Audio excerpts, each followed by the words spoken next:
Thank you, Madam Deputy Speaker, and thank you to the Secretary of State for his statement. For openness and transparency, I have been campaigning on this for 6 years, and I'm a harmed mother at Nottingham University Hospitals Trust. I want to start by thanking the brave families, my friends, and Donna Ockenden and her team. What has happened is horrific. Bullying, cover-ups, racism, discrimination, and appalling practice. The way babies have been treated at birth and then at the end of their life is a national disgrace. One of the most uncomfortable truths in this report that it was not a regulator, a policy, a protocol, a law or a government department that brought us this inquiry. It was families, bereaved families, harmed families, having to speak again and again about the most horrendous and traumatic experience for more than a decade. That does not signify a system that is working. The report identified avoidable deaths, harm and profound failings. The publication of this report is simply not enough.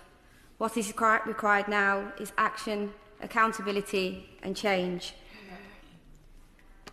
Can the Secretary of State therefore assure the House that there will be a plan, robust oversight, questioning of regulators and senior staff, and will he work with Nottinghamshire families and Nottinghamshire MPs to ensure justice is truly and fully delivered?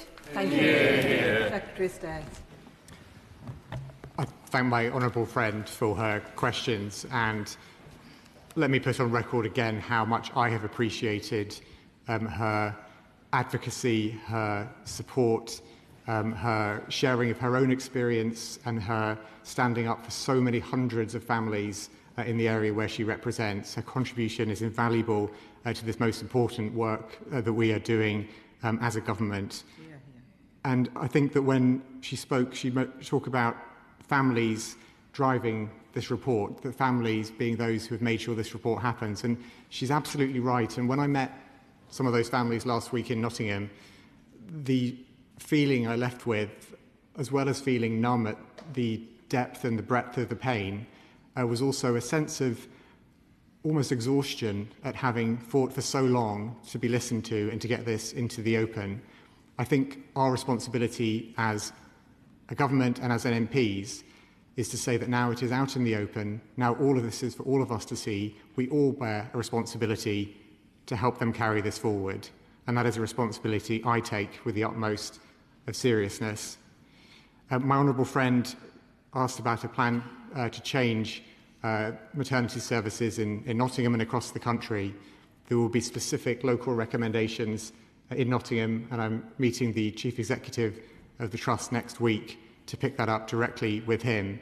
But there are more recommendations in this report which will have national implications, along with the recommendations from the national review currently underway. And it is crucial that all of those recommendations are formed into a plan of action. And that's where the task force that I chair is so crucial in making sure these are not recommendations that get accepted and sit on a shelf gathering dust, but they form a plan of action which we can stand behind as a government. Finally, my honourable friend mentioned the importance of action, accountability and change. And I repeat what I said earlier in my statement, that one of the phrases that stuck with me so powerfully from my meeting with Nottingham families last week was when one person said, accountability drives action. Without that accountability, you cannot have a guarantee of action. And that's why that accountability that the families seek is something we must seek as a government to deliver that change.